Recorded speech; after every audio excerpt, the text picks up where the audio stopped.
নমস্কার, আমি অম্বিকা শাস্ত্রী। আশা করি মায়ের আশীর্বাদে সবাই ভালো আছেন, সুস্থ আছেন, এটাই কামনা করি। আপনারা সবাই জেনে থাকবেন বিংশোত্তরীর মধ্যে আমাদের ১২টি রাশি। ১২টি রাশির মধ্যে আজকে আপনাদের বলবো কোন রাশি কি ক্যারেক্টার বহন করছে। আজকে আমি বলতে চাই আপনাদের অগ্নি রাশি সম্পর্কে। অগ্নি রাশিগুলো কোনগুলো? মেষ, সিংহ, ধনু।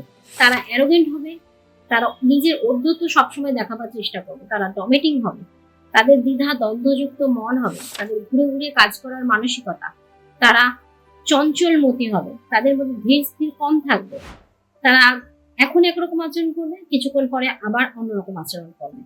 তারা চঞ্চলমতি এবং ধীর স্থির ভাব যখন তাদের মধ্যে কম থাকবে, তো সেই কারণে তাদের বিভিন্ন সমস্যার সম্মুখীন হতে হবে, তাদের অনেক জীবনে অনেক সমস্যাও আসবে। তো আপনার কোন রাশি সেটি অবশ্যই কমেন্ট বক্সে জানাবেন।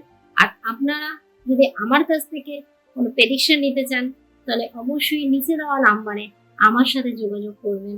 জয় মাতা।